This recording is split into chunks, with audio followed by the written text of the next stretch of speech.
Hello. Happy Friday. Happy Friday, Benedict. Hi, puppy. You want a treat? Okay. Sitting beside me very politely, wagging his tail.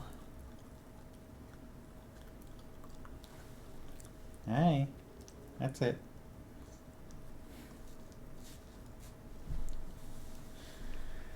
Hello, Bucksperson Ruse. Hi, happy Friday. June 24th already, huh? It's quite sunny here today. The past 2 days have been sunny, but prior to that, we've had a lot of rain. Oh, yes. Benedict standing beside the portrait of Benedict. What are you doing? What are you sniffing at? There's nothing there. Hi, Sharkies. Look at that. It's going to be very hot where you are this weekend. What's our forecast look like?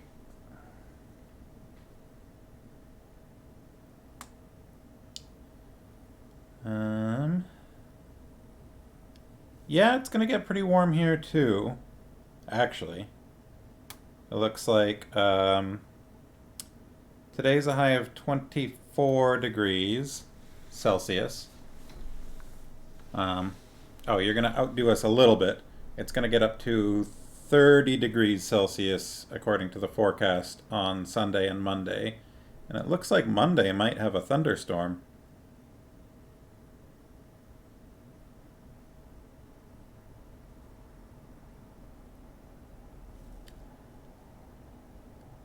Yeah, it looks like Monday evening, scattered thunderstorms, and then variable clouds.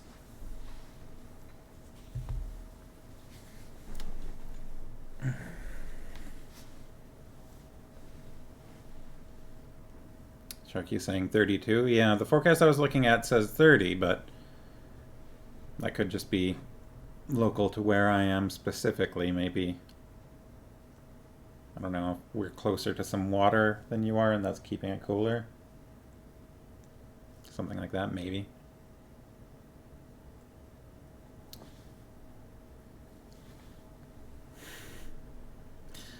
Farmhouse and I and a friend of ours several years back traveled to Singapore for a week.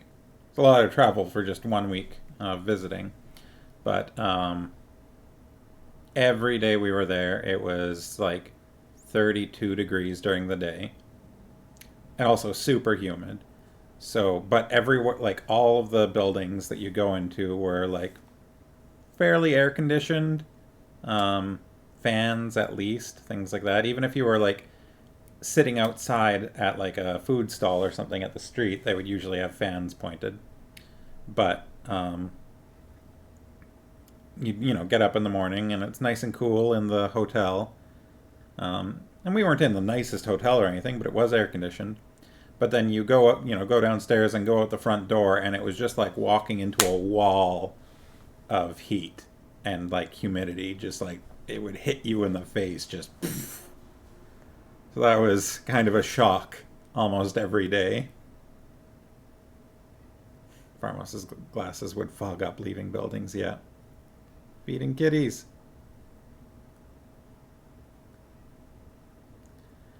Um, but they also had scattered around quite and like regularly, including just outside the door to our hotel.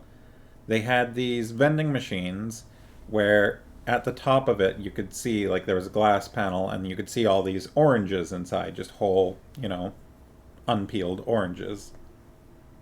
And then you'd put in your like dollar and it would drop down an orange or like two oranges, I think. They would drop them down and then they'd roll along and then they'd get sliced in half and then they'd get juiced and then you get your cup of fresh squeezed orange juice that was and it was they were refrigerated machines, so cold fresh orange juice, and it was like $1 or $2 or something like that. So those were pretty nice when you were overheating and like thirsty and everything, and you're like, orange juice machine. Those are pretty cool.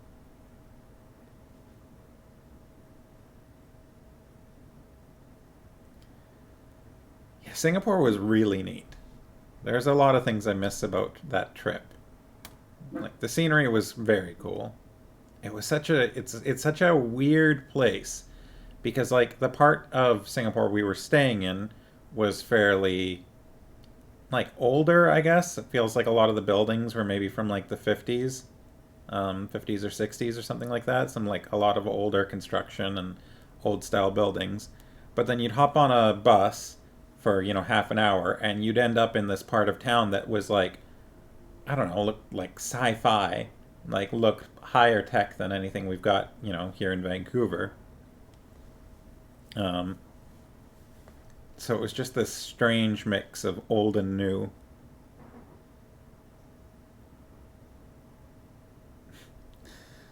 Chucky says the only vending machines with fruit you've ever seen are those old style in hospitals with day old sandwiches and red delicious apples. Yeah, I know the ones. Other than the other than the orange juice machines, I don't really remember vending machines in particular standing out in Singapore. Like I hear that, if we ever get to go on our trip to Japan, that Japan's got vending machines for everything, somewhat infamously in some cases. I'm sure everybody's heard those rumors. But you can get like hot drinks out of vending machines, cold drinks, alcohol, um, non food items. Um, I don't remember anything like too. Mister has tried a vending machine BLT. I don't think I would be. I mean, I guess, if you're really hungry and you have no other choice, sometimes you do what you gotta do, but I don't know if I would be so brave. Hmm. Yeah, like Farmos is saying, the Singapore dollar is very close to the same as Canadian dollar value wise. So it's like it was pretty close to a one to one translation um, conversion, which honestly was quite convenient because you could look at the prices of things and you're not doing any mental calculations. You just go, oh, that costs $20. I know what that costs. I don't need to, you know, do whatever yen conversions in my head or anything like that or pull out a calculator.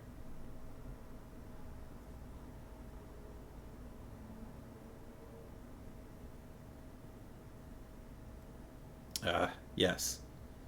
I miss the sights of Singapore and I miss the food. Some public libraries has library book vending machines.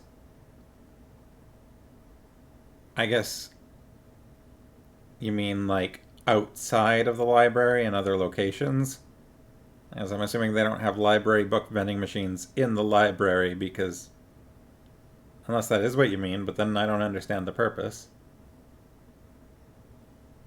Guess if no, yeah, what? Huh? I don't understand.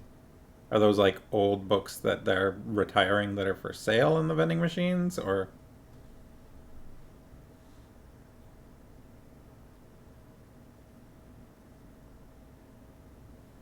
Ah, okay. Have them in malls and airports. That is interesting. I mean, I don't see why borrowing a book from a vending machine using your existing library, you know, identification or whatever would be any different from borrowing it from the library itself. But for some reason, it does to me feel different. Like somehow, I don't know, it's more illegitimate or like, you know, like people would be more inclined to steal them, even though there's literally, you're leaving with a book from one place or another. They can be returned at any library within reason. Yeah, I assume within the same system, I would imagine. Unless it's more accepting than that.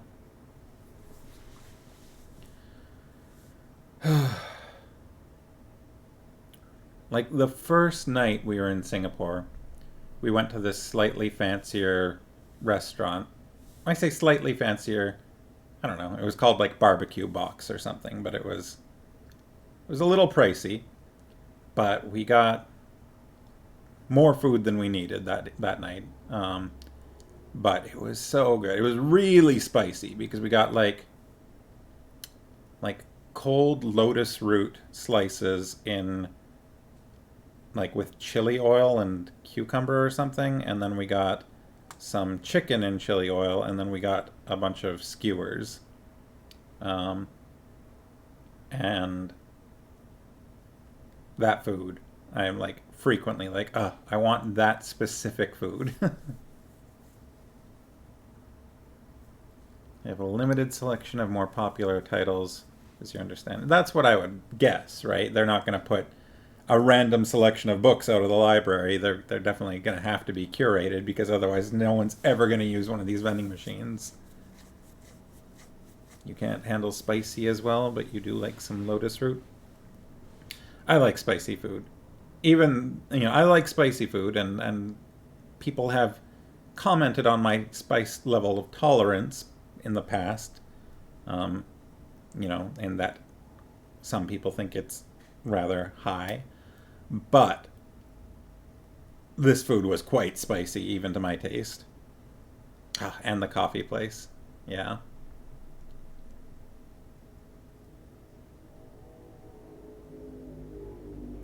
Yeah. So there was this little corner store, or corner, not exactly corner store. It was like an open, it was in a building, but sort of open air. And there was like a little buffet, food buffet, and then next to that there was like this little coffee shop. So you just walk up. There's a coffee counter there, whatever. And every morning we would go there to get iced coffees, and this lady would make it all by hand and doing these huge long pours of coffee and things like that. But there would also be people, and like I said, it's 32 degrees out, but there are people coming up to get hot coffee. And so our iced coffees, she, puts them in a plastic cup. Here you go. But anyone that came up and got hot coffee, she had plastic bags, like just transparent plastic bags with drawstrings, and the hot coffee goes into this plastic bag, and then I think a straw would go in, and then drawstring, like pull string, shut, and then she hands over this bag of coffee. It was really odd. I've never seen that ever before. It was, yeah, it was strange. Um, and yeah, 32 degrees and people are coming up and ordering hot coffee. I mean, I think that's somewhat just a thing that some people do. Hot coffee on hot days. It's not for me. I, I don't know. I would be sweating. I mean, I was already. Lots of restaurants were like counter cafes. Yeah. There's many places that I would like to travel to, but I would go back to Singapore. It was very interesting and just fun. It was a good time. Random otters. We were walking along, going from a flower sort of greenhouse place, and we were sort of, near the water, and we're walking along this path, and there was just a pile of otters all cuddled up, just off the path.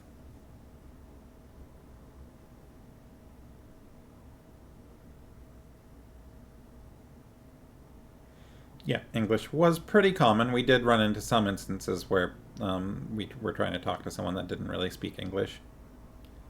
Singaporean, like, street slang is called Singlish for the, like, kind of mishmash English with slang, I guess, that is common there. Anyways, that's enough about my random need to talk about Singapore. Did you see our portrait of Benedict? It looks pretty small here. It's actually pretty big. We got it for Christmas, I believe, 2 years ago. as a gift from Shannon's parents, who their friend painted it based on a picture of Benedict. It normally hangs up on the wall in the other room, but we're taking all the stuff off the walls because we're having a painter come in to... That green wall is going to become more of this color here.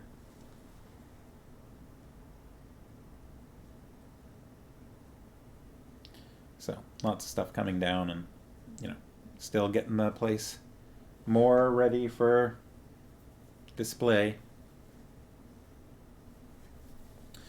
So we are on Wednesday we read 2 chapters. We powered through chapters 2 and 3. The party hid from some Murgos, which were being led by Brill. We had a bit of a discussion about that. I'm sure everybody recalls. Our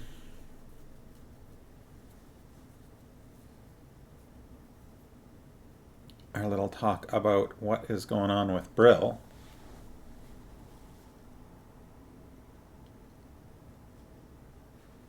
Let's see.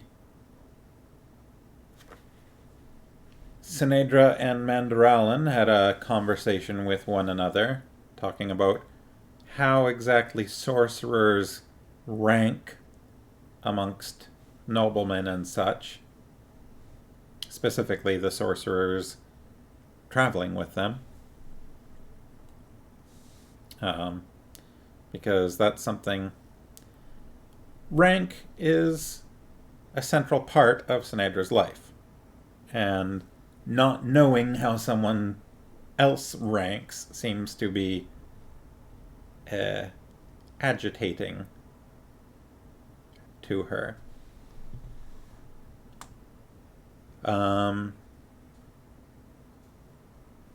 Yeah. Farmo says, especially if that someone is Garion. She did also seem pretty confused about both Belgarath and Polgara, though. Probably partly because, that ties into Garion, but...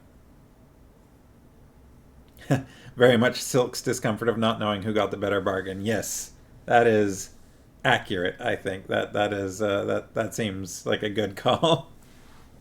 That little vial of perfume that vexed Silk.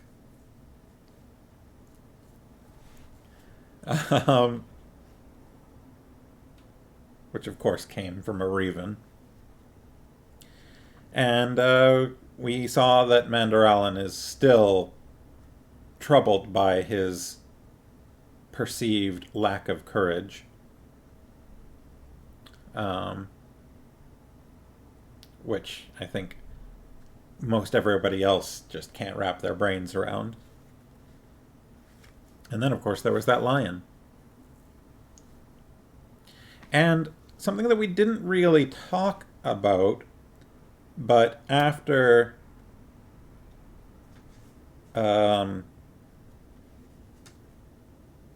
Sinedra said, you are my knight, and Mandoralin fell to his knees and accepted that. There was that bit about deep inside her, Sinedra felt a profound sort of click, the sound of 2 things, fated from time's beginning to come together, finally meeting. Something, she did not know exactly what, but something very important had happened there in that sun-dappled glade.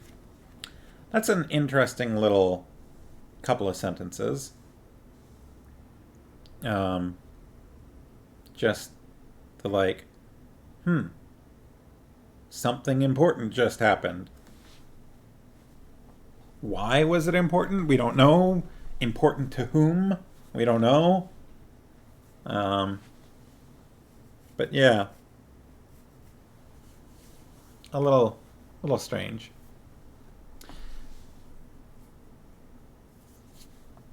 That click thing, I don't think that has happened before, but Garion has had similar sort of internal thoughts in the past, I think.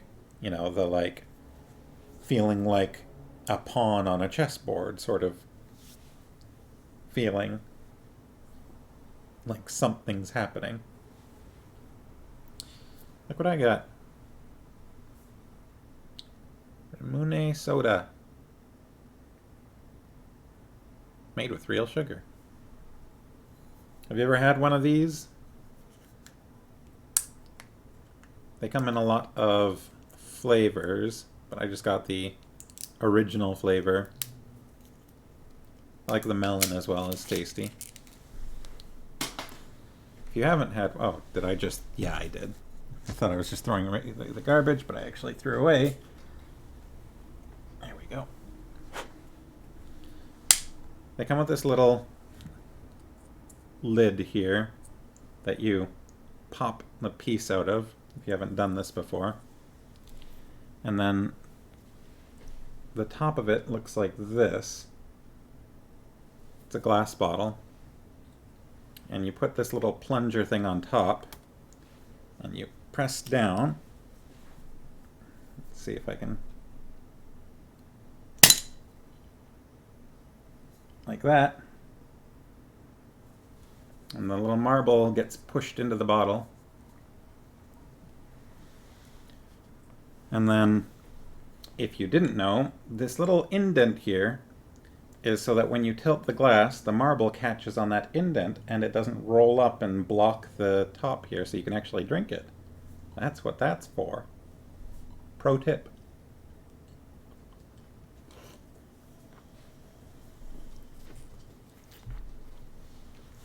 Benevik has come to watch, and then he takes off. Turkey remembers first buying a Ramune soda and being utterly confused as to how to open it. I am sure I have fumbled around with this thing, like not realizing that it pops out of here, and so just putting this whole thing on and trying to do it, which will work eventually, I think. No, it really doesn't. You really have to take it out. But I've definitely messed around with that before figuring out that, oh, the little plunger thing actually just comes out entirely. Back when your friends and you first discovered Asian markets and bubble tea and the like. When did I first have bubble tea? It wasn't... Like, I was definitely probably... I'm pretty sure I was into my 20s at least.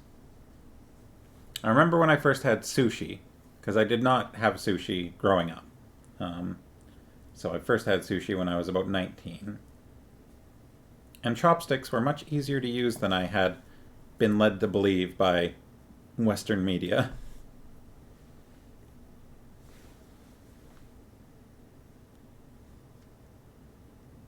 But yeah, it was much later when I first had bubble tea.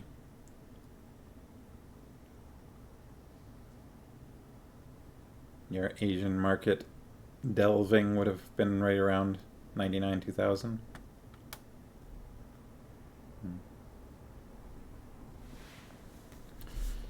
So yeah, where we left off at the end of chapter 3 of part 1, Maragor of Magician's Gambit, was the group discussing that they are absolutely not going to go into Maragor. So, they're not going to go into Maragor. They're going to cut through Tol Nedra, through the mountains, I think near Tol Rain or something like that. 250 leagues to the Vale of Aldor. Mr. first had sushi in Regina. How is the sushi in Regina, do you think? I guess it must be a little difficult to compare your first sushi experience. I first had sushi in Chilliwack. I forget the name of the place. I can picture it very clearly because we went there a bunch. It was really good, but... Tokyo Grill? Yeah, it was probably Tokyo Grill. That's probably it. They liked us there. Frequently would bring us free edamame. There was one place, but it wasn't really great, according to the missus. In Regina. You know, I'm not terribly familiar with Regina, but from what I know of it, because that's in Saskatchewan, right? Regina, Saskatchewan. Um, I just non-coastal, like interior Canada. I just can't imagine that their sushi would be. It was also 20 plus years ago. Yeah, I feel like. I mean, I'm probably going off of my personal experience. I was gonna say that I feel like sushi has become much more common in the past, like 10 years or 15 even. But um, I don't know. I really don't like because I didn't have sushi growing up, so I'm not an expert on the subject. Now, a friend of mine who is from Alberta says that the sushi in Alberta is actually really good, um, because he says that basically because they're not leaning on fresh fish like we do in BC, right? Like in BC, the sushi's good because we're coastal, we've got access to fresh fish. So he says, because basically they're not, they don't have quite the same fish market, um, that any sushi restaurants have to like really try harder in order to be good. So he says as a result that the Alberta sushi is very good. But he's also like always trying to convince me to go live in Alberta, so I don't know how reliable um, that opinion is.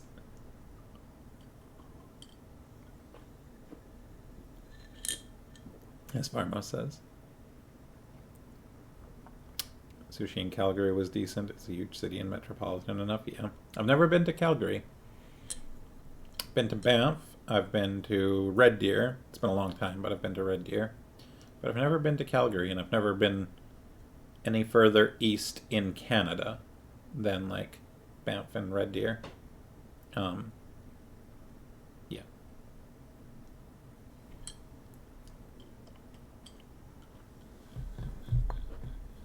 So, Chapter 4, page 41.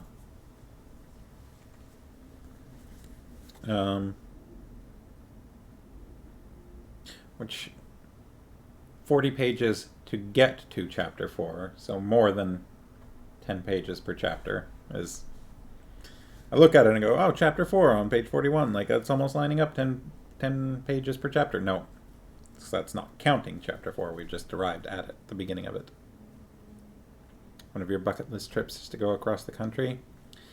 Some friends of mine, after we graduated high school, took a train trip across Canada, and unfortunately at the time, I just didn't have the money to do that. So I have not done that, but that seemed like something that would be interesting to me.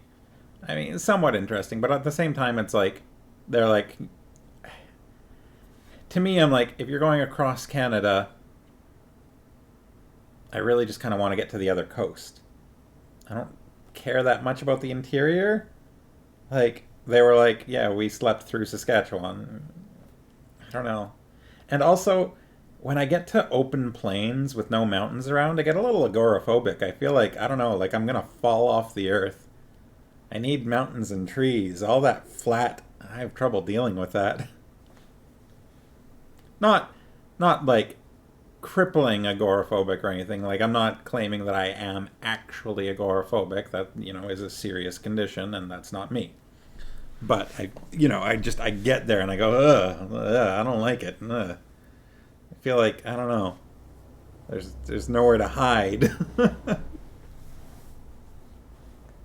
Like, without the mountains there, the gravity is not going to hold, and I'm just going to fall into the sky.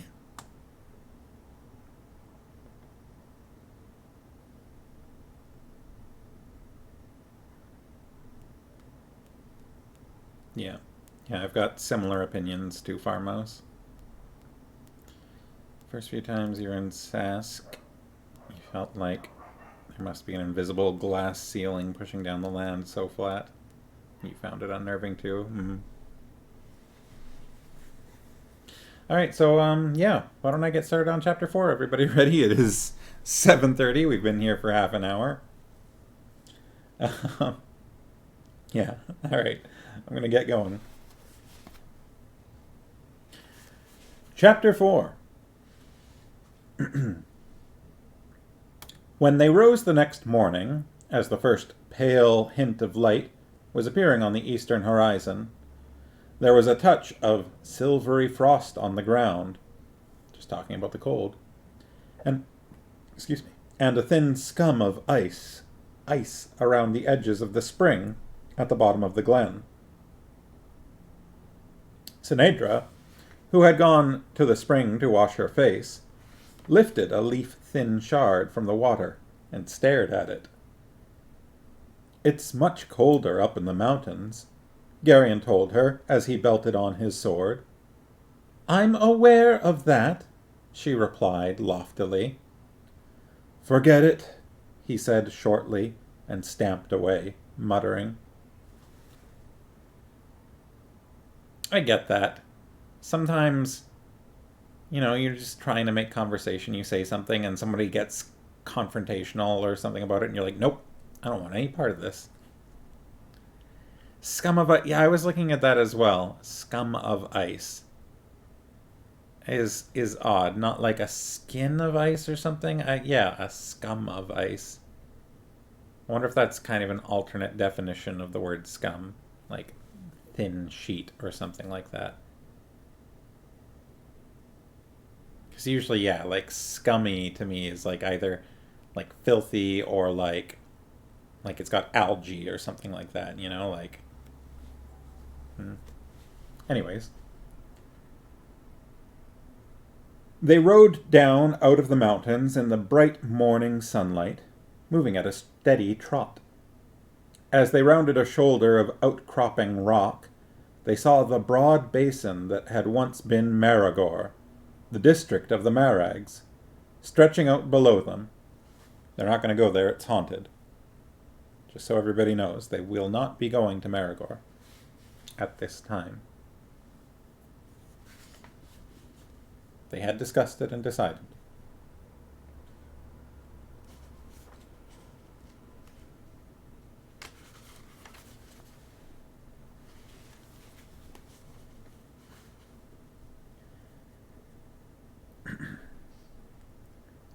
The meadows were a dusty autumn green, and the streams and lakes sparkled in the sun.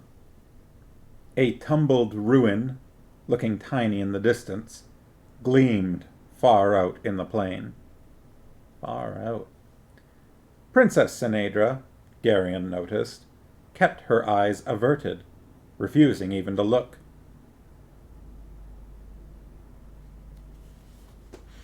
Yes, that is correct, Sharkies. They will definitely not go to Maragor. No, not at all. In the section of the book called Maragor. No. As they mentioned previously, we'll circle to the west, go through Tolrain, then strike northeast toward the Vale. Mandarin even asked, might it not be shorter to cross Maragor? Perhaps, Mr. Wolf replied, but we won't do that unless we have to. Maragor's haunted, and it's best to avoid it if possible.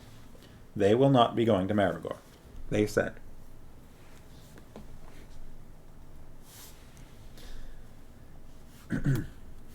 Far out. What was the meaning of that? It was right in front of him. Is that a Bill and Ted reference?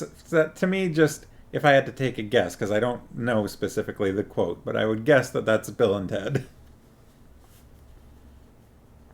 Because, one, they would definitely be the type to say far out, and two, they time travel at some point.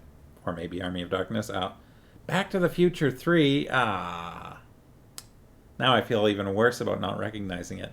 I've got the whole collection on like DVD, and I keep meaning to go and watch it again because it's been a really long time, but I've got so much other stuff to do. Alright, so Princess Sinedra, Garion noticed, kept her eyes averted, refusing even to look. Not far down the slope below them, a cluster of crude huts and lopsided tents lay in a steep gully where a frothy creek had cut down through the rocks and gravel. Dirt streets and paths wandered crookedly up and down the sides of the gully, and a dozen or so ragged-looking men were hacking somewhat dispiritedly at the creek bank with picks and mattocks, turning the water below the shabby settlement a muddy yellow-brown.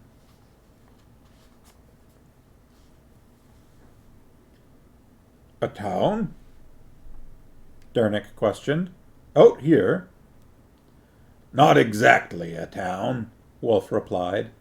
"The men in those settlements sift gravel and dig up the stream banks, looking for gold." "Is there gold here?" Silk asked quickly, his eyes bright. "A little," Wolf said. "Probably not enough to make it worth anyone's time to look for it." "Why do they bother, then?" Wolf shrugged. "Who knows?" We did have on our map, near the southern edge of... although that wouldn't be where they are. There's probably more than one. Because the gold camp in my map is on the border of Thol Murgos, and they are not there. And I think they're a little further from Maragor right now.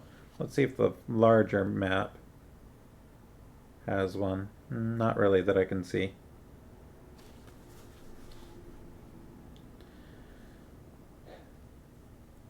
Mandarallen and Barak took the lead, and they moved down the rocky trail toward the settlement.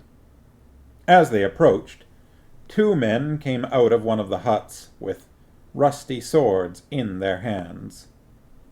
One, a thin, unshaven man with a high forehead, wore a greasy Tolnedran jerkin. The other, much taller and bulkier, was dressed in the ragged tunic of an Arendish serf. "That's far enough," the Tolnedran shouted. "We don't let armed men come in here until we know what their business is." "You're blocking the trail, friend," Barak advised him. "You might find that unhealthy." "One shout from me will bring 50 armed men," the Tolnedran warned. "Don't be an idiot, Roldo," the big errand told him. "That one with all the steel on him is a Mimbrate knight. There aren't enough men on the whole mountain to stop him, if he decides to go through here." He looked warily at Mandarallen. "What are your intentions, Sir Knight?" he asked respectfully. Oh, Barak. "We are but following the trail," Mandarallen replied. "We have no interest in thy community." The errand grunted. "That's good enough for me.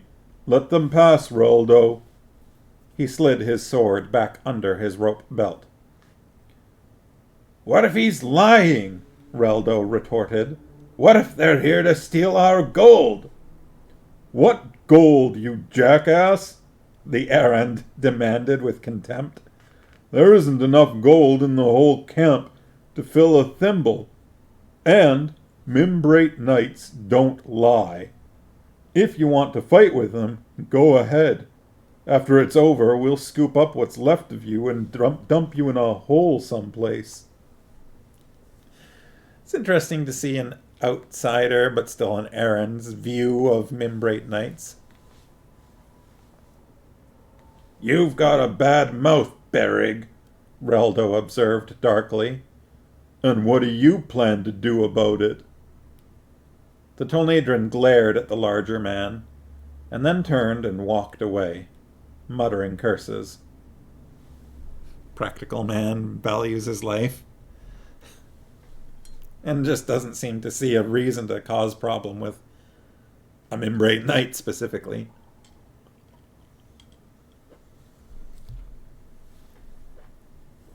Plus, Mimbrate nights don't lie. Berrig laughed harshly, then turned back to Mandaralin. "Come ahead, Sir Knight," he invited. "Reldo's all mouth. You don't have to worry about him." Mandaralin moved forward at a walk. "Thou art a long way from home, my friend." Berrig shrugged.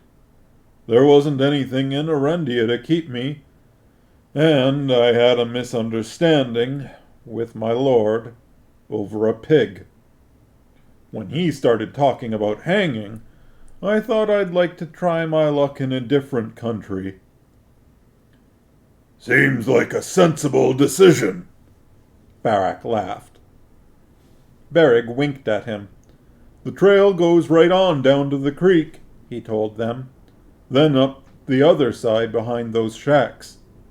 The men over there are Nadraks, but the only one who might give you any trouble is Tarlek.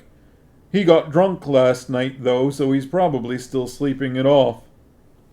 In case you don't remember, Nadraks are one of the different tribes of Angaraks, the eastern followers of Torak. Nadraks, I guess I was going to say what I remember about the characteristics of Nadraks, but I won't do that because I don't think it's come up in the book, so why would I jump ahead? A vacant-eyed man in Sendarian clothing shambled out of one of the tents. Suddenly, he lifted his face and howled like a dog. Berrig picked up a rock and shied it at him. The Sendar dodged the rock and ran yelping behind one of the shacks. "One of these days I'm going to do him a favor and stick a knife in him," Berrig remarked sourly. "He bays at the moon all night long."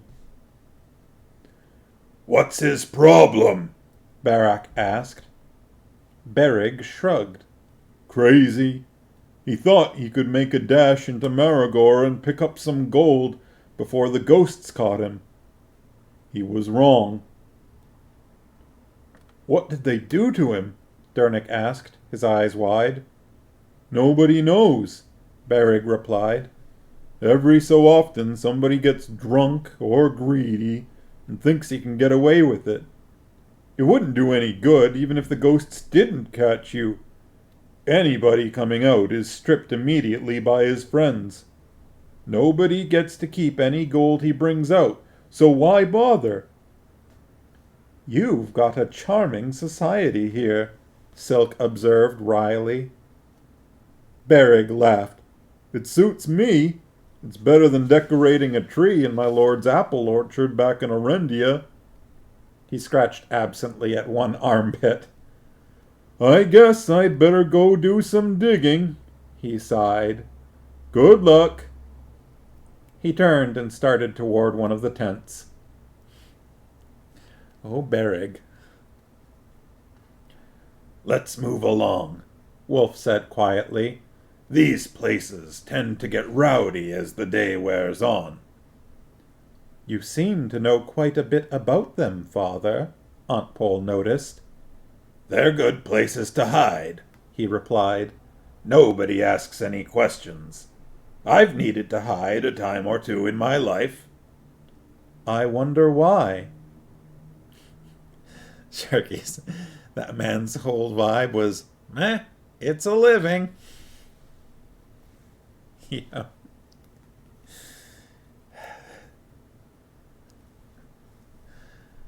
Oh, boy.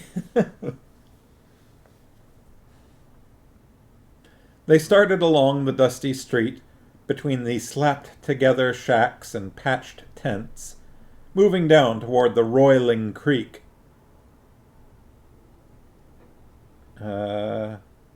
Okay. "Wait!" someone called from behind.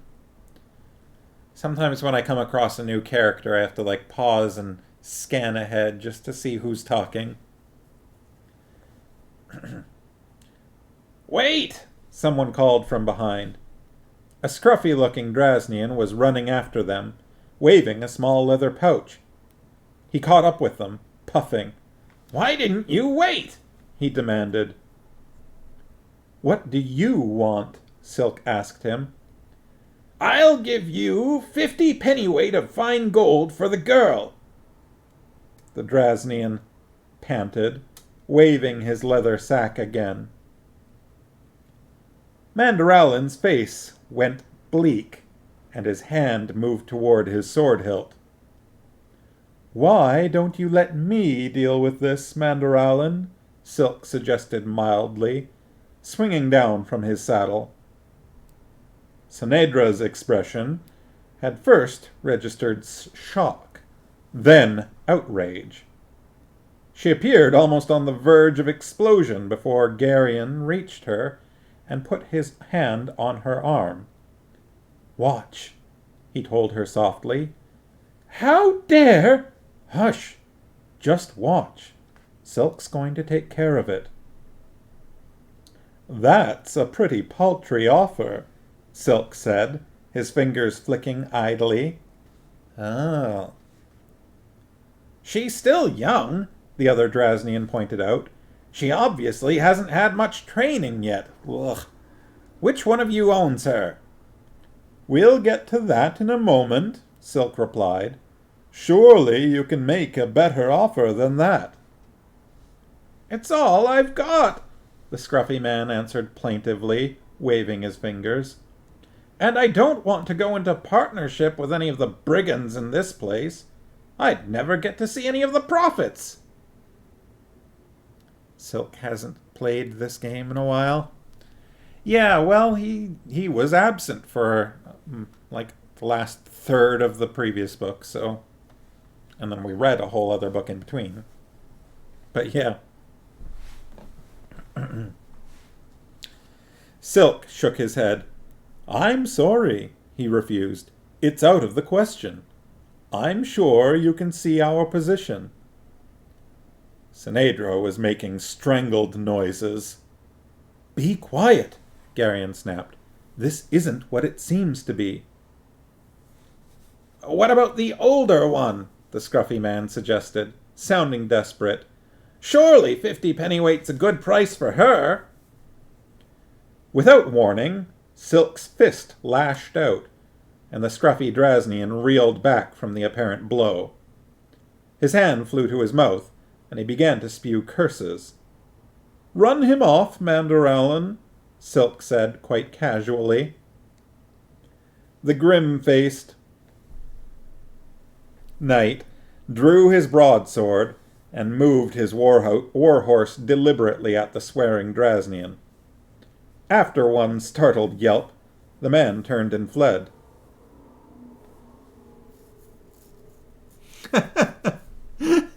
Imagining Sinedra making a face like Miss Piggy right before she's about to explode. That's good. Hi-ya! That was my Miss Piggy impression.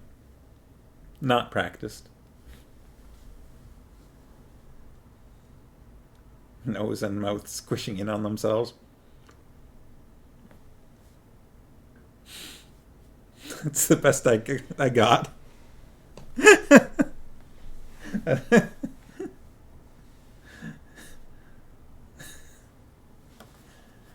All right.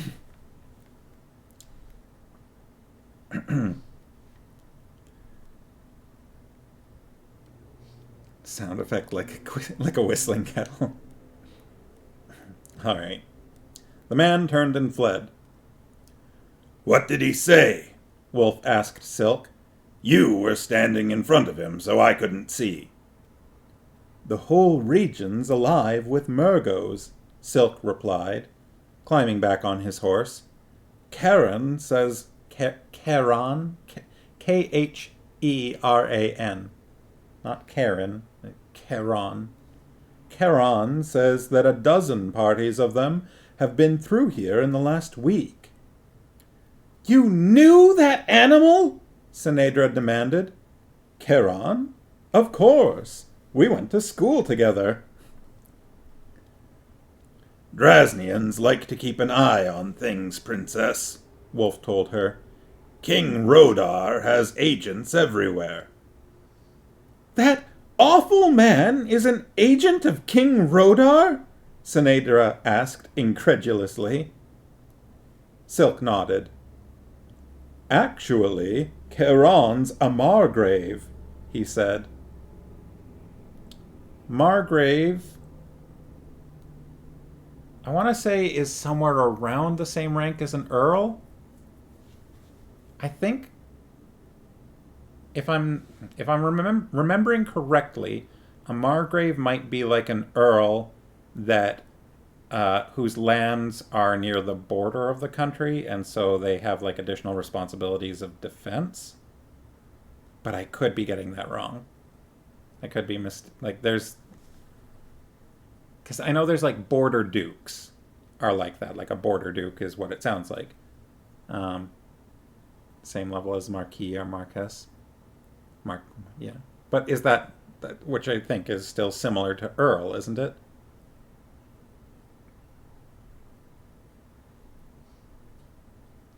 Yeah. Okay. So, just different countries. Yeah. The fact that it was a Drasnian made Sharky's wonder. Yeah. Yeah. Not all Drasnians are spies. But I think someone has said, if you assume that they all are, you won't be far off. Similarly to Murgos.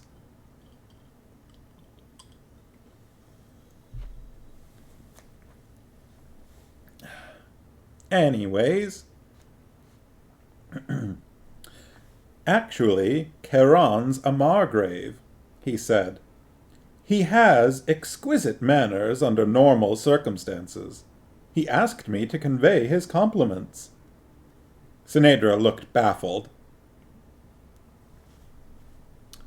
We have someone here, even a noble here, who is not aware of the Drasnian secret tongue, secret language. Tongue is definitely wrong. Look at that. It does happen. Granted, it does kind of seem like Tolnedrans are not very educated with many things outside of Tolnedra other than ranks. Above Earl and Count, below Duke and Prince. That's about, yeah, that sounds right to me. Now, do they have land? Does a Marquis or a Margrave normally have land? Because I know there's some titles that are like, this is a noble, but not a landed noble.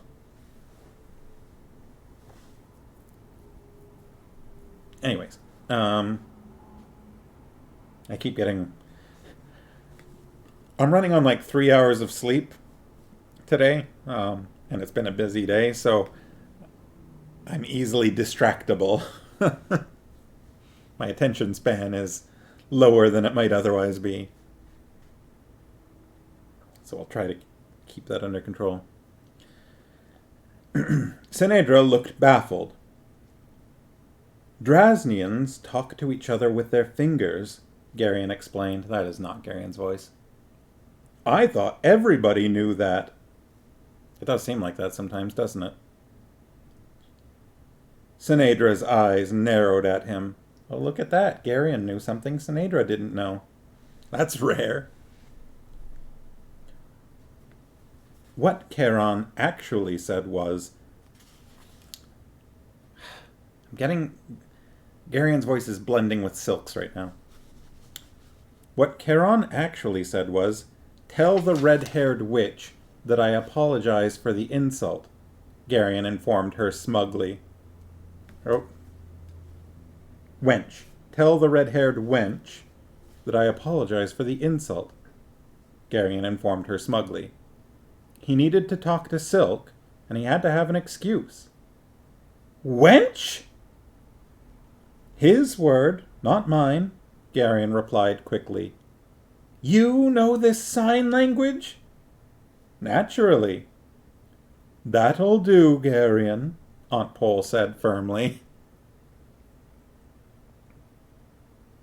It was originally a military title. Okay, so that's somewhat online with what I was saying, but I was mistaken about having land near the border. It's just military. Fun fact, the wife of a Margrave is a Margravine. Or Margravine? Margravine, probably. You know, I've seen Margrave before, but I don't think I've seen Margravine before, or Margravine.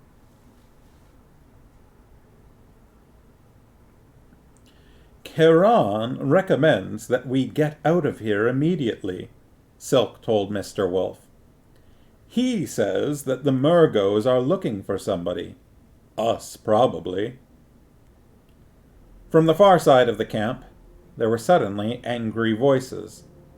Several dozen Nadreks boiled out of their shanties to confront a group of Murgo horsemen who had just ridden up out of a deep gully. At the forefront of the Nadreks hulked a huge, fat man who looked more animal than human. In his right hand, he carried a brutal-looking steel mace. Kordoch! Kordoch. Kordoch! He bellowed. I told you I'd kill you the next time you came here!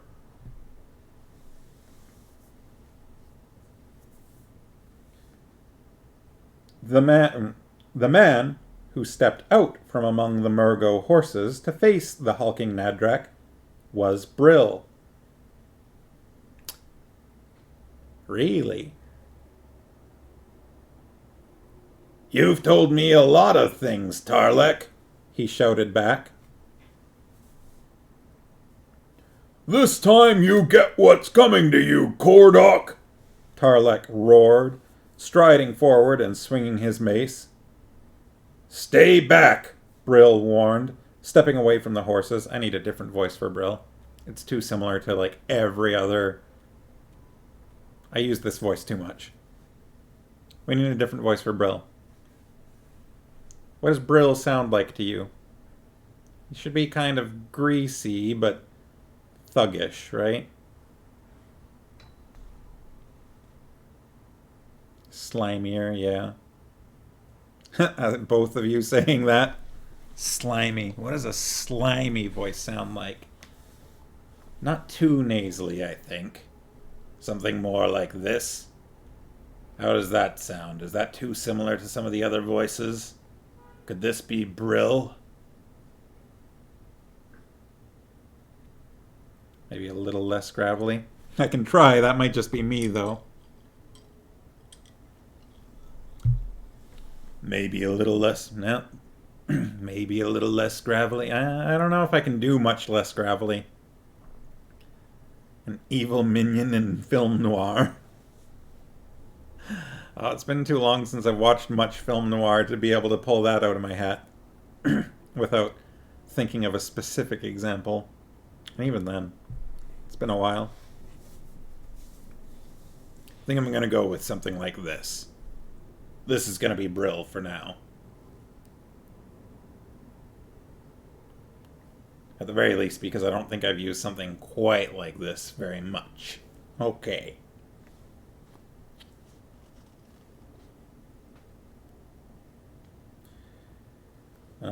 Let's see. You've told me a lot of things, Tarlek, he shouted back.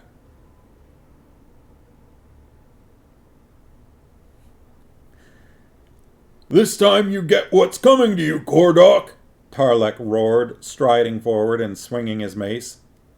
Stay back, Brill warned, stepping away from the horses. I don't have time for this right now. You don't have any time left at all, Kordoch, for anything. Barak was grinning broadly. Would anyone like to take this opportunity to say goodbye to our friend over there? He said. I think he's about to leave on a very long journey. But Brill's right hand had dipped suddenly inside his tunic. With a flickering movement, he whipped out a peculiar-looking triangular steel object about 6 inches across. Then, in the same movement, he flipped it, spinning and whistling, directly at Tarlek. The flat steel triangle sailed, flashing in the sun as it spun, and disappeared with a sickening sound of shearing bone into the hulking Nadrak's chest. Silk hissed with amazement. Tarlek stared stupidly at Brill, his mouth agape and his left hand going to the spurting hole in his chest. Then his mace slid out of his right hand, his knees buckled, and he fell heavily forward. "Let's get out of here," Mr. Wolf barked. "Down the creek! Go!" They plowed into the rocky stream bed at a plunging gallop, and the muddy water sprayed out from under their horses' hooves. After several hundred yards, they turned sharply to scramble up a steep gravel bank. "That way!" Barak shouted, pointing toward more level ground. Geryon did not have time to think, only to cling to his horse and try to keep up with the others. Faintly, far behind, he could hear shouts. They rode behind a low hill and reined in for a moment at Wolf's signal. "Hetar," the old man said. "See if they're coming." Hetar wheeled his horse and loped up to a stand of trees on the brow of the hill. Silk was muttering curses, his face livid. "What's your problem now?" Barak demanded. Silk kept on swearing. "What's got him so worked up?" Barak asked Mr. Wolf. "Our friend's just had a nasty shock," the old man answered. "He misjudged somebody. So did I, as a matter of fact. That weapon Brill used on the big Nadrak is called an adder sting." Barak shrugged. "It looked just like an odd-shaped throwing knife to me." "There's a bit more to it than that," Wolf told him. "It's as sharp as a razor on all three sides, and the points are usually dipped in poison. It's the special weapon of the Dagashi. Dagashi. Capital D. Dagashi. That's what has got Silk so upset." "I should have known," Silk berated himself. "Brill's been a little too good all along to just be an ordinary Sendarian footpad." "Do you know what they're talking about, Polgara?" Barak asked. "The Dagashi are a secret society in Cthulmurgos," she told him. "Trained killers, assassins. They answer only to Ktuchik and their own elders. Ktuchik's been using them for centuries to eliminate people who get in his way. They're very efficient." "I've never been that curious about the peculiarities of Murgo culture," Barak replied.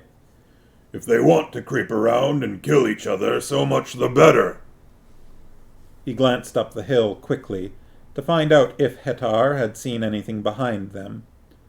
"That thing Brill used might be an interesting toy, but it's no match for armor and a good sword." "Don't be so provincial, Barak," Silk said, beginning to regain his composure. "A well-thrown adder sting can cut right through a mail shirt. If you know how, you can even sail it around corners. Not only that, a Dagashi could kill you with his hands and feet, whether you're wearing armor or not." He frowned. "You know, Belgarath," he mused, "we might have been making a mistake all along. We assumed that Asherak was using Brill, but it might have been the other way around. Brill has to be good, or Ktuchik wouldn't have sent him into the west to keep an eye on us." He smiled then, a chillingly bleak little smile. "I wonder just how good he is." He flexed his fingers. "I've met a few Dagashi, but never one of their best. That might be very interesting." "Let's not get sidetracked," Wolf told him. The old man's face was bardic. The old man's face was grim. He looked at Aunt Pole, and something seemed to pass between them. "So, Brill is not Brill, but Kordoch. And Brill is not a Sendarian footpad, but a Dagashi from the east. I guess, I don't know if that was. Are the Dagashi Murgos, did they say specifically?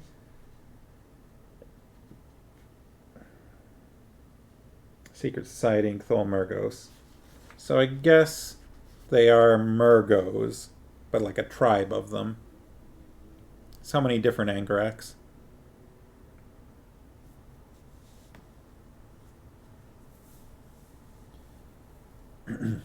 So we're learning a lot about Brill in this book. Not to be overly critical, but this particular bit has always felt like, like you can tell sometimes when an author has had plot points planned from early on, or at least worked them in, and when something kind of got changed later. And this always felt like maybe this wasn't planned from the beginning. Maybe it was, but Brill was getting ahead of them frequently in the beginning, but he never seemed particularly competent to me. I don't know. I wonder whether this was Brill's backstory from the first book, or whether he was just kind of a character that wasn't fully planned out until now. Maybe this was a conversation originally in a different part. Well, do you understand what I mean, though? Just kind of like, Brill was there early on, and Brill did some things, but now it seems like Brill is getting scarier all of a sudden, and we're learning a lot about Brill all at once, and I'm kind of wondering whether this is where David Eddings went like, this could be what Brill is. Maybe. Or maybe Brill was deceiving me as well.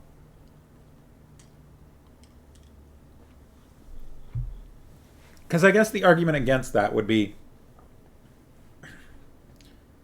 early on, in the first couple books, Brill was working for Ashrak. But secretly, Brill was being controlled by Ktuchik, who was not, I don't know, so maybe like Brill was not working at his most capable because, Ashrak wasn't fully meant to succeed or something, maybe? I don't know. Just throwing out a random guess. See what I mean? Before this, Brill seemed like a thug.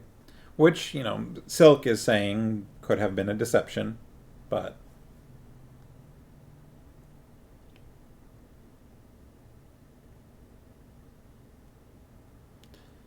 Pharma saying there could have been nothing more to him and it wouldn't have made a difference story-wise in the first few books, yeah. And I mean, you could argue, like, if any little subtle hints were dropped, we'd pick up on those and we'd start wondering what's up with Brill. But we were already kind of wondering what's up with Brill because he kept getting ahead of them, whatever. I don't know.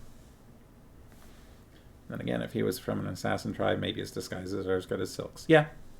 And Silk's wondering what it would be like to go up against one of their best, so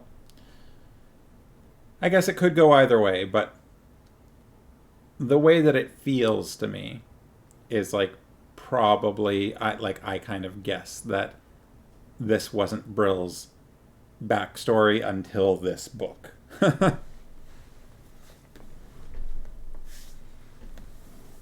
Anyways. So, like Mr. Wolf says, let's not get sidetracked, Wolf told him. The old man's face was grim. He looked at Aunt Pole, and something seemed to pass between them. You're not serious, she said. He's not about what? I don't think we've got much choice, Pole. There are Murgos all around us. Too many and too close. I don't have any room to move. They've got us pinned up, right up against the southern edge of Maragor. Sooner or later, we're going to get pushed out onto the plain anyway. At least, if we make the decision ourselves, we'll be able to take some precautions. What? No, they're not going to go into Maragor. They talked about this. They said, come on. I don't like it, Father, she said bluntly. I don't care much for it myself, he admitted. But we've got to shake off all these Murgos, or we'll never make it to the Vale before winter sets in. Hatar rode back down the hill. They're coming, he reported quickly, and there's another group of them circling in from the west to cut us off. Wolf drew in a deep breath. I think that pretty well decides it, Pole, he said. Let's go. As they passed into the belt of trees, dotting the last low line of hills bordering the plain, Garion glanced back once. A half-dozen dust clouds spotted the face of the miles-wide slope above them. Murgos were converging on them from all over the mountains. They galloped on into the trees and thundered through a shallow draw. Barak, riding in the lead, suddenly held up his hand. Men ahead of us, he warned. Murgos? Hatar asked, his hand going to his saber. I don't think so, Barak replied. The one I saw looked more like some of those we saw back at the settlement. Silk, his eyes very bright, pushed his way to the front. I've got an idea, he said. Let me talk to them. He pushed his horse into a dead run, plunging directly into what seemed to be an ambush. Comrades, he shouted, get ready! They're coming and they've got the gold! Several shabby-looking men with rusty swords and axes rose from the bushes, or stepped out from behind trees to surround the little man. Silk was talking very fast, gesticulating, waving his arms and pointing back toward the slope looming behind them. What's he doing? Barak asked. Something devious, I imagine, Wolf replied. The men surrounding Silk looked dubious at first, but their expressions gradually changed as he continued to talk excitedly. Finally, he turned in his saddle to look back.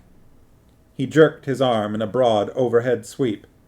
Let's go! He shouted. They're with us! He spun his horse to scramble up the graveled side of the gully.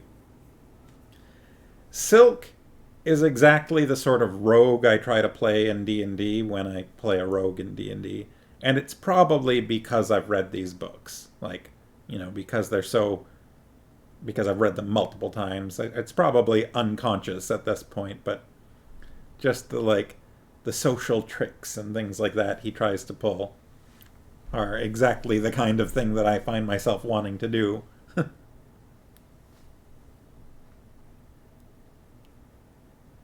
He is a gentleman rogue, yeah. Sometimes. Don't get separated, Barak warned, shifting his shoulders under his mail shirt. I'm not sure what he's up to, but these schemes of his sometimes fall apart. There is that. Sometimes you don't pass your charisma check. Or your intelligence check. They pounded down through the grim-looking brigands. Is that twice on one page? No, the other one was on a previous page, I think. They pounded down through the grim-looking brigands and up the side of the gully on Silk's heels. What did you say to them? Barak shouted as they rode. I told them that 15 Murgos had made a dash into Maragor and come out with 3 heavy packs of gold. The little man laughed. Then I said that the men at the settlement had turned them back, and that they were trying to double around this way with the gold. I told them that we'd cover this next gully if they'd cover the one back there. Those scoundrels will swarm all over Brill and his Murgos when they try to come through, Barak suggested. I know, Silk laughed. Terrible, isn't it? They rode on at a gallop. After about a half mile, Mr. Wolf raised his arm, and they all reined in. This should be far enough, He told them. Now, listen very carefully, all of you. These hills are alive with Murgos. I'm not going to do it. You can if you want, but I'm not going to do it. So, we're going to have to go into Maragor. Oh no, what? Into no! Mr. Wolf, no! Maragor's haunted! You said you wouldn't do that! Mr. Wolf, you said no going into Maragor. We all thought you weren't going to go into Maragor. No one's going into Maragor. Maragor's haunted. Don't do that. There it is. Here's the chat message I knew was coming.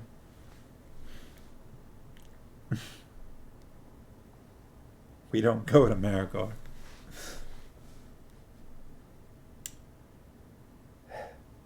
We're going to have to go into Maragor. Princess Sinedra gasped, and her face turned deathly pale. It will be all right, dear, Aunt Pole soothed her. She doesn't really believe in sorcery, even though it feels like at this point she's seen a fair amount of it. But still, I feel like there's that ingrained disbelief. But she is afraid of ghosts, I guess. Which means, of course, I'm going to have to go to Ravenholm. Why did Sinedra gasp? Does she not understand foreshadowing? She also understands dramatic tension, thank you very much. Wolf's face was grimly serious. A lot of grim happening. As soon as we ride out onto the plain, you're going to start hearing certain things, he continued.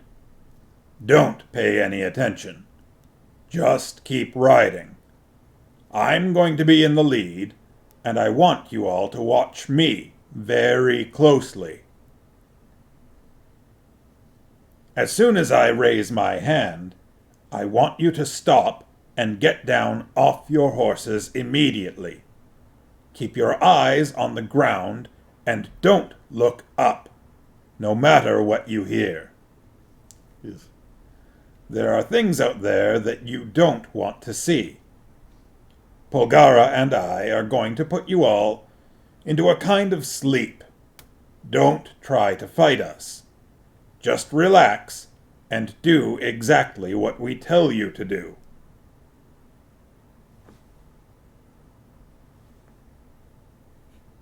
The ghosts will tell you I owe them money. Don't believe them. I won that card game fair and square.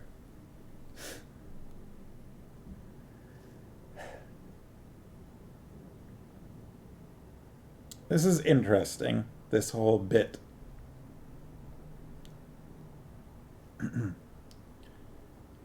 What was I thinking? There was something here. Whatever. Sleep? Mandoralin protested. What if we are attacked? How may we defend ourselves if we are asleep? There isn't anything alive out there to attack you, Mandoralin, Wolf told him. And it isn't your body that needs to be protected. It's your mind. What about the horses? Hatar asked. The horses will be all right. They won't even see the ghosts. Straightforward there. I can't do it, Sinedra declared, her voice hovering on the edge of hysteria. I can't go into Maragor. Yes, you can, dear, Aunt Pole told her in that same calm, soothing voice. Stay close to me. I won't let anything happen to you." Garion felt a sudden, profound sympathy for the frightened little girl, and he drew his horse over beside hers. "I'll be here too," he told her. She looked at him gratefully, but her lower lip still trembled, and her face was very pale. That's nice that the ghosts are like, "Nah, we won't bother the horsies." Sharky saying, "Aw," I assume at Garion and St. Adra having a small bit of non-conflict. Mr. Wolf took a deep breath and glanced once at the long slope behind them. The dust clouds raised by the converging Murgos were much closer now. "All right," he said. "Let's go." He turned his horse and began to ride at an easy trot down toward the mouth of the gully and the plain stretching out before them.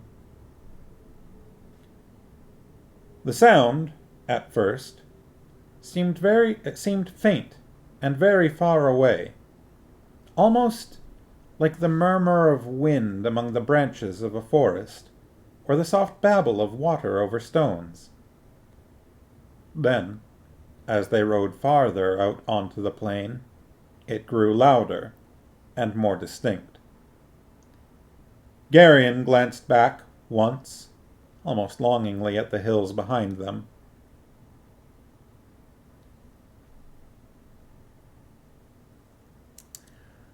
Wow. Ugh. Wow, Sharkies.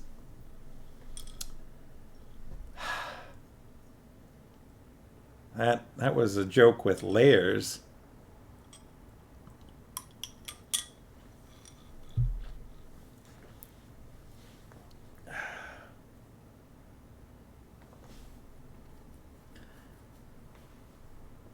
Garion glanced back once, almost longingly at the hills behind them. Then he pulled his horse close in beside Sinedra's and locked his eyes on Mr. Wolf's back, trying to close his ears. The sound was now a chorus of moaning cries punctuated by occasional shrieks. Behind it all, and seeming to carry and sustain all the other sounds, was a dreadful wailing. A single voice, surely, but so vast and all-encompassing that it seemed to reverberate inside Garion's head, erasing all thought. Mr. Wolf suddenly raised his hand, and Garion slid out of his saddle, his eyes fixed almost desperately on the ground.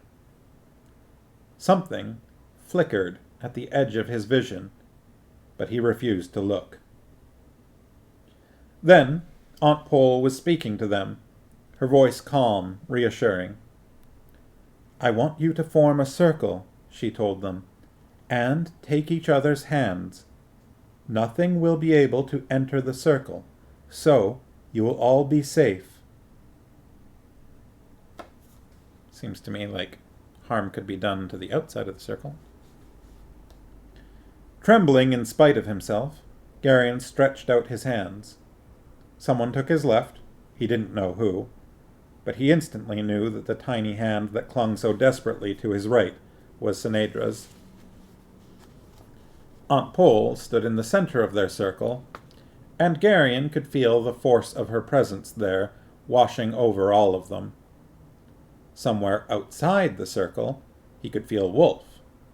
The old man was doing something that swirled faint surges through Garion's veins and set off staccato bursts of the familiar roaring sound.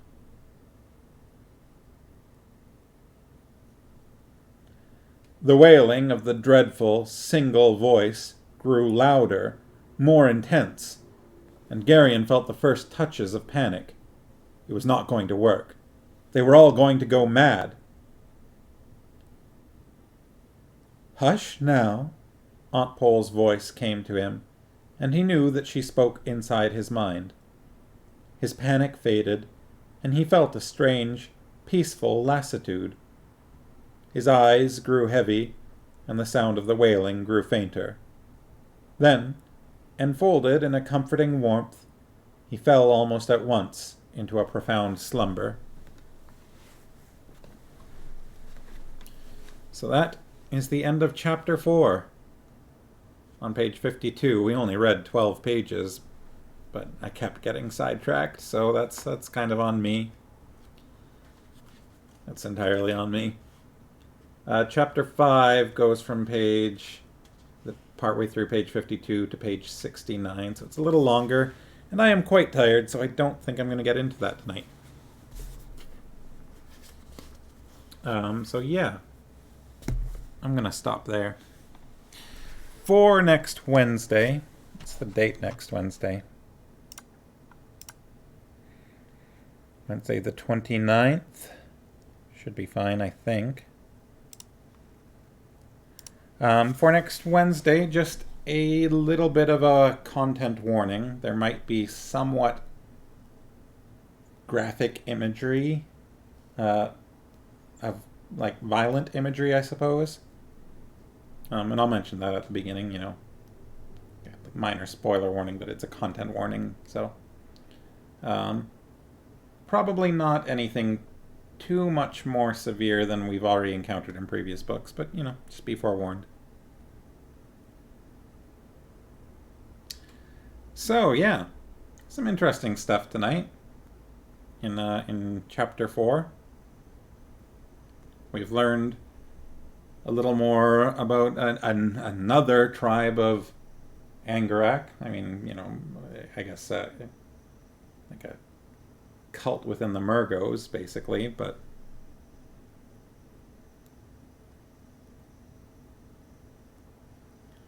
and we learned about Brill and why he's been so persistent and getting ahead of them and such. So we've learned about that. And we encountered another thing that Sinedra is actually afraid of. She's not afraid of lions, but she is afraid of Maragor. Yeah.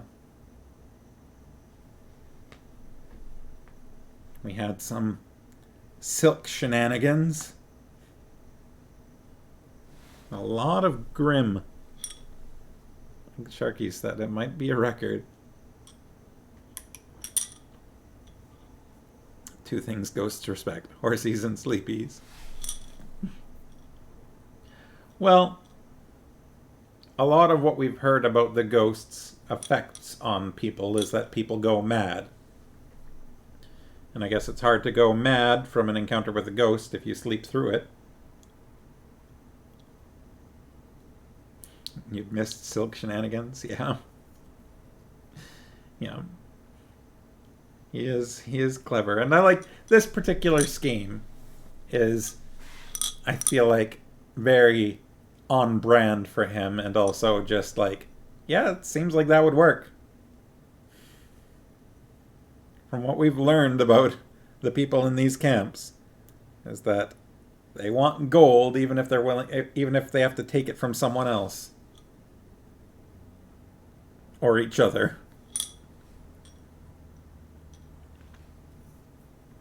It's one of those, like, you're in the gold camp because you want to get rich, but you can't get too rich because you'll get mugged, possibly murdered, but possibly just have your riches stolen from you. So the best case scenario is you somehow get rich secretly and then get out. But probably people don't think that far ahead, and they just, I'm rich, they brag, and then they get mugged. If anybody actually strikes it rich in the first place. I'm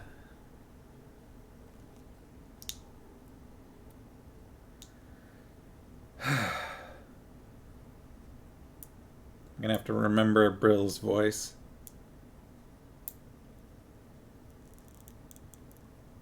I don't know, whether or not he's ever gonna have any, like, huge monologues or anything, but it's like those situations in video games when you can cleverly sick 2 bad guys on one another first. Yeah.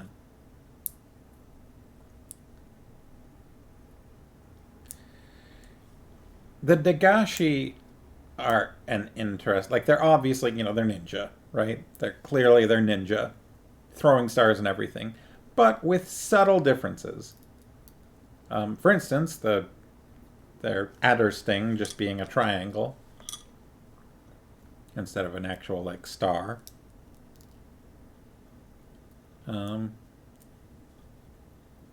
And I don't know. I guess our introduction to the Dagashi has them being quite like sinister sounding. You were thinking more like assassins. Well, the reason I say ninja are primarily because of the adder sting, which is just a throwing star, obviously, and you know, a Dagashi could kill you with his hands and feet, whether or not you're wearing armor, which, is like, okay, so martial art of some kind. Could be because I've been playing Assassin's Creed, yeah. Although, not a very assassiny assassin in Valhalla.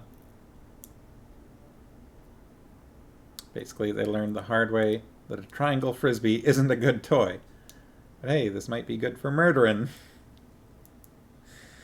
They can sometimes sail them around corners as an interesting tidbit. That's I don't know, nasty, and also like, can cut through a male shirt like the. Gosh, she sounds West Asian to you, you guess? Oh, the name. Yeah, see, to me, it's like they're ninja, but they're, modified fantasy ninja, right? They're not actually ninja. There's changes, but to me, they seem based on ninja. I mean, we haven't seen, we don't have that much information about them yet. There's a lot of other things that would characterize ninja, such as stereotypically their dress, although realistically, historically, they would just dress in normal clothes. And tools, all we've seen for Dagashi's tools or heard of for Dagashi's tools are the adder sting. We haven't heard about climbing claws or a sword or anything like that. Anything signature in regards to that other than just the adder sting. But they do use poison, like dipping the points of the adder sting in poison. That's somewhat ninja-ish, I think. Though, I mean, realistically, I think ninja were more like spies than more often than otherwise. But yeah, I mean, possibly it is based on something entirely different, but to me it feels ninja-ish. Again, primarily because the adder sting, right? Like, ninja star is just such a ninja star, right? Throwing stars are such a ninja thing. 6 inches? Something like that.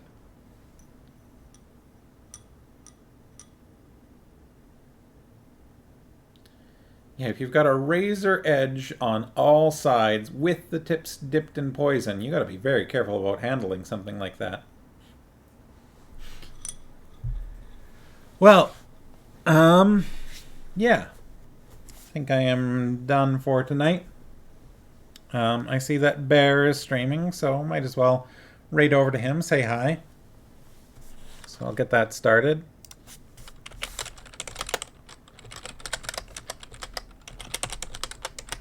But otherwise, I think next Wednesday should be fine. I'm gonna have to start being a little careful ahead of time about the streams, because there may be some dates coming up that I will not be able to stream normally on. And we'll have to talk about July 1st, because that's Canada Day, but that'll be next Friday. So a week today is Canada Day, so we'll have to talk about what we're going to do for then. But yeah, next Wednesday I think I'll be alright. The following Wednesday, the 6th, maybe not. Things are getting kind of busy for us around then. But yeah. Alright, so have a good night, everyone. Thank you for joining me. So I'll see everybody next Wednesday, I hope. But yeah, have a good night and say hi to Bear and have a good weekend too. Bye.